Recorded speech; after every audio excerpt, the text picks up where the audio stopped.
नमस्कार दोस्तों, मैं हेमंत प्रजापति एडवांस क्लासेस के यूट्यूब चैनल पर आपका हार्दिक स्वागत करता हूं। तो दोस्तों, हम आज चलेंगे हमारे केंद्रीय तंत्रिका तंत्र के पार्ट पर। जैसा कि केंद्रीय तंत्रिका तंत्र में अभी तक आप लोगों ने जाना हमारे ब्रेन के बारे में, आज हम उससे आगे जानेंगे। जैसा कि ब्रेन के जो 3 पार्ट आप लोगों ने पढ़े अभी तक, हमने फर्स्ट पार्ट पढ़ा तो ब्रेन का हमने सबसे पहले जाना अग्रभाग, फिर जाना हमने मध्य भाग और लास्ट में जाना पश्चिम भाग। तो जैसा कि मैंने आपको बताया था कि जो हमारा मध्य भाग का सेकंड पोर्शन है, जिसे हम कहते हैं सेरिब्रल पेंडिकल, इसने क्या कर दिया था, हमारे मस्तिष्क को कनेक्ट करा था। इसने हमारे मस्तिष्क को कनेक्ट किससे कर दिया था? इसने हमारे मस्तिष्क को कनेक्ट कर दिया था मेरु रज्जु से, स्पाइनल कॉर्ड से। तो आज हम यहाँ पर चर्चा जो करेंगे स्पाइनल कॉर्ड के बारे में ही करेंगे कि क्या होता है। तो जैसा कि आपको यहाँ पर एक इमेज बताया गया है, हमारे मस्तिष्क को कनेक्ट करने का कार्य जो होता है, यहाँ पर इस प्रकार से आपको स्पाइनल कॉर्ड ये दिख रही होगी एक संरचना, यह स्पाइनल कॉर्ड होती है, मेरु रज्जु होती है।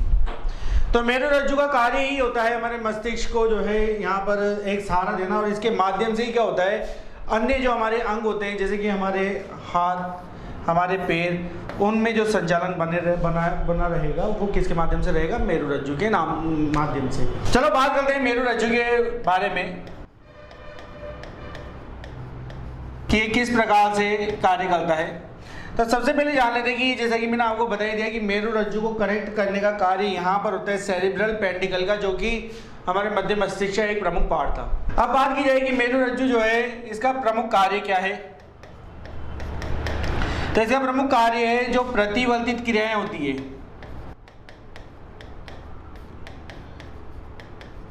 जो कौन सी क्रियाएं होनी चाहिए? प्रतिवर्तित क्रियाएं, मतलब रिफ्लेक्स एक्शन, मतलब किसी भी क्रिया के प्रति एक विपरीत क्रिया होगी तो वो सभी क्रियाओं का जो नियंत्रण होगा वो किसके माध्यम से होगा? मेरु रज्जु के माध्यम से। तो प्रतिवर्तित क्रियाओं का ये नियंत्रण करता है। इसके अलावा आप लोगों को जानना जरूरी है, कई बार क्वेश्चन रहता है कि निम्न में से प्रतिवर्तित क्रियाएं या रिफ्लेक्स एक्शन की खोज की किसने दी? तो खोजकर्ता के बारे में भी जान लेते हैं। अगर बात की जाए कि प्रतिवर्तित क्रियाओं की खोज की किसने दी, तो इन क्रियाओं की खोज करता है मार्शल हॉल। मार्शल हॉल थे, इन्होंने सर्वप्रथम प्रतिवर्तित क्रियाओं की खोज की थी। अब बात की जाए इसके अलावा कि हमारा जो मेरु रज्जु है या स्पाइनल कॉर्ड है, इसमें कुल तंत्रिकाओं की संख्या कितनी, जिस प्रकार से आपको दिख रही होगी यहाँ पर ये तंत्रिकाएं, तो आपसे जानना चाहता है कि यहाँ पर कुल कितनी जोड़ी ये तंत्रिकाएं उपस्थित होती है, कितनी तंत्रिकाएं उपस्थित होती है। तो देखो, यदि बात की जाए हमारे मेरुदंड के बारे में या मेरु रज्जु के बारे में, तो इसमें कुल आपको ध्यान रखना है लगभग 31 जोड़ी तंत्रिकाएं होती है, जो क्या करती है, शरीर के सभी भागों को, जैसे कि मान लो हमारे हाथ पैरों का जो संचालन है वो करेगा ब्रेन, लेकिन किस माध्यम से होगा? वो तंत्रिका के माध्यम से होगा, मेरु रज्जु के माध्यम से होगा, और ये संकेत कहां तक पहुंचेगा? हमारे ब्रेन तक। फिर आप लोगों से जानना चाहता है कि चलो ठीक है कि तंत्रिकाओं की संख्या जो है 31 जोड़ी। अगर बात की जाए कि मेरुदंड के अलावा हमारे ब्रेन में यहाँ पर भी कुछ तंत्रिकाएं पाई जाती है क्या? तो बिल्कुल आपको बताना पड़ेगा कि हमारा जो कपाल होता है, हमारे कपाल में यहाँ पर भी तंत्रिकाएं उपस्थित होती है।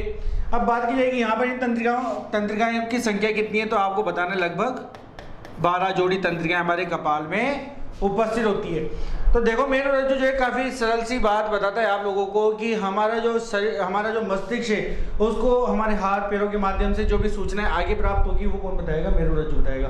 प्रतिवर्तित क्रियाओं के बारे में मेरु रज्जु में जानकारी प्राप्त होगी। खोज जो है मार्शल हॉल ने की है प्रतिवर्तित क्रियाओं की। तंत्रिकाओं की संख्या आपको बता दी गई है कि लगभग कितनी होती है? 31 जोड़ी, और कपाल में जो है लगभग 12 जोड़ी आपके पास पाई जाती है। अब फिर आप लोगों से एक प्रमुख क्वेश्चन जानना चाहता है कि जैसे कि मान लो कई बार क्या होता है कि एक क्वेश्चन आता है कि EEG का संबंध किससे है? आप लोगों से किसका संबंध जानना चाहता है? EEG का संबंध किससे है? अगर आप लोगों से ECG का पूछता तो जनरली आप सब बता सकते हो कि अगर ECG के बारे में बात करेगा तो ECG जो है किसको बताता है? हमारी हार्ट बीट को अंकित करता है ECG, तो जिसे हम कहते हैं इलेक्ट्रोकार्डियोग्राफ। लेकिन कई बार क्वेश्चन आते हैं कि EEG का क्या प्रमुख कार्य है, किसकी गतिविधियों को दर्ज करता है? अगर बात की जाए EEG के बारे में, तो हमारे मस्तिष्क में उपस्थित किसी भी प्रकार के विकार, यदि मस्तिष्क में किसी भी प्रकार के विकार हमारे मस्तिष्क में आए हुए हैं तो उसको देखने के लिए हम किसका प्रयोग करते हैं? EEG का प्रयोग करते हैं। कई बार आप लोगों से जानना चाहता है कि EEG जो है इसका पूरा नाम क्या है, फुल फॉर्म क्या होती है इसकी, तो आप लोगों को जानना जरूरी है। इसे कहा जाता है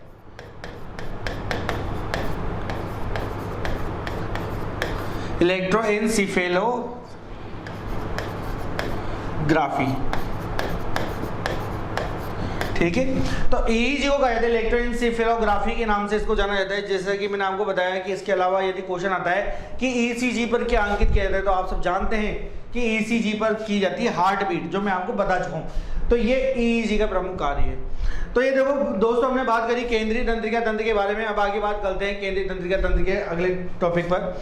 अब हम जानेंगे यहाँ पर परिधीय तंत्रिका तंत्र के बारे में। परिधीय तंत्रिका तंत्र क्या होता है, आज इसके बारे में चर्चा करेंगे।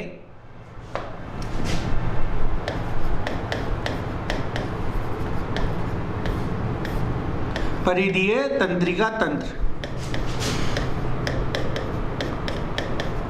परिधीय तंत्रिका तंत्र के बारे में बात की जाए तो यहाँ पर परिधीय तंत्रिका तंत्र जो है ये दो प्रमुख भागों में बटा हुआ है। परिधीय तंत्रिका तंत्र हमारे आराम के समय, हमारे कार्य के समय नसों के माध्यम से हमारे शरीर को जो है कार्य करने की क्षमता प्रदान करता है। तो देखते हैं परिधीय तंत्रिका तंत्र जो है किस टाइप के होते हैं, दो प्रकार इसके किस प्रकार से हैं। तो जैसा कि यहाँ पर आपको इमेज में बताया गया है परिधीय तंत्रिका तंत्र में कि फर्स्ट पार्ट होता है इसका अनुकंपीय तंत्रिका तंत्र। फर्स्ट पार्ट क्या होता है, सिंपैथेटिक स्केलेटल सिस्टम या अनुकंपीय तंत्रिका तंत्र। इसके अलावा सेकंड पार्ट होता है पैरासिम्पेटिक या परानुकंपी तंत्रिका तंत्र। तो इसके जो परिधीय तंत्रिका तंत्र, इसके सबसे फर्स्ट पार्ट को जानते हैं कि इसका फर्स्ट पार्ट क्या बताना चाहता है आपका। तो देखो, सबसे पहले मैं आपको बता देता हूँ कि अनुकंपी तंत्रिका तंत्र, जब भी आपको कोई क्वेश्चन आए तो आप केवल एक छोटी सी ट्रिक याद रखो कि ये जो अनुकंपी तंत्रिका तंत्र है, ये जब भी हम किसी भी प्रकार का कोई कार्य करते हैं या कोई भी हेवी कार्य करते हैं तब ये कार्य करता है। इसके अलावा पैरासिम्पेटिक या परानुकंपी तंत्रिका तंत्र ये हमेशा कार्य करता है आराम के समय। बस आप लोगों को दो प्रमुख खास बातों का ध्यान रखना है कि हम जब भी कोई कार्य करते हैं, हैवी कार्य करते हैं या कोई वर्क करते हैं, तब ये कार्य करता है। और परानुकंपी जो है ये हमेशा कब काम करेगा, आराम के समय कार्य करेगा। जैसे कि चलो समझते हैं सबसे फर्स्ट रूल के माध्यम से।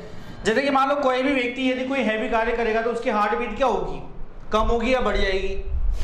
तो जनरली आप सब जानते हैं कि जब भी कोई हैवी कार्य कर रहा होगा तो व्यक्ति की हार्ट बीट क्या हो जाएगी, हमेशा बढ़ जाएगी। तो यहाँ पर देखो आप लोगों को एक एरो के माध्यम से बताया गया है कि हार्ट बीट क्या हो जाएगी, बढ़ जाएगी।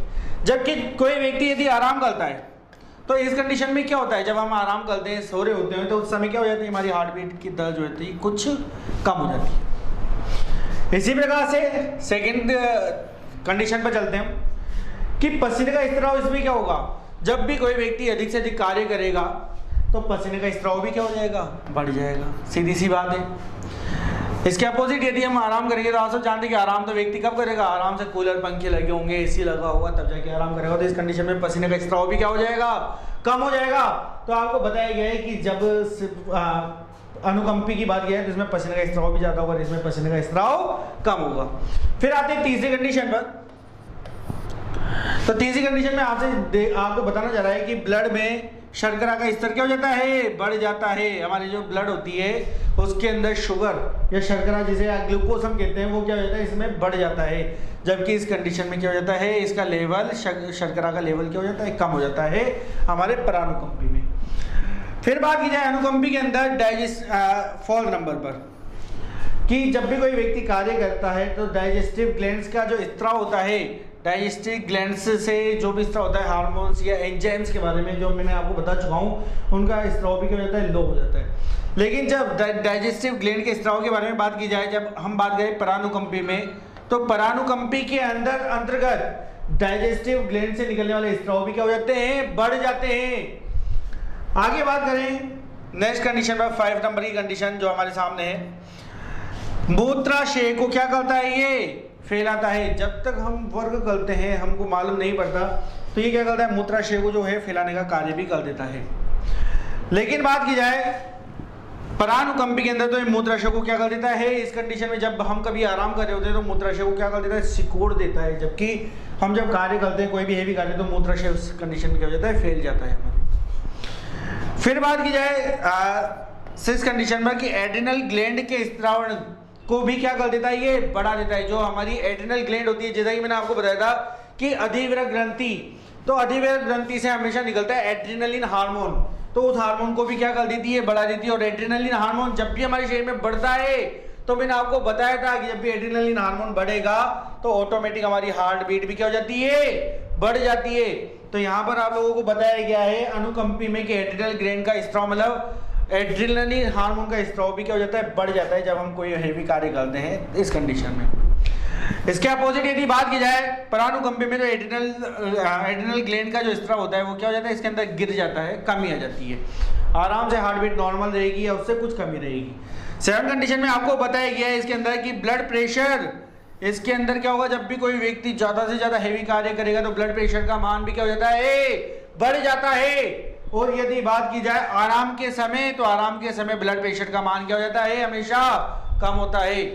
तो बात की हमने 8 कंडीशन के बारे में बात करें कि जब कोई व्यक्ति आराम करता है तो लार ग्रंथि का स्त्राव क्या हो जाता है, घट जाता है। जब हम काम करते रहते हैं तो हमारा गला बार बार सूखता है, वो इसी कंडीशन से कि लार ग्रंथियों का स्त्राव इसमें क्या हो जाता है, कम हो जाता है।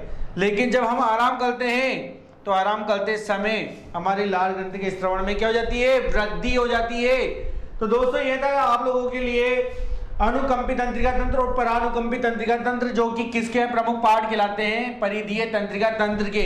तो यहाँ पर हमने केंद्रीय तंत्रिका तंत्र में मस्तिष्क, मेरुरज्जु और परिधीय तंत्रिका तंत्र के बारे में बात की। तो मिलते हैं दोस्तों नए टॉपिक के साथ। धन्यवाद।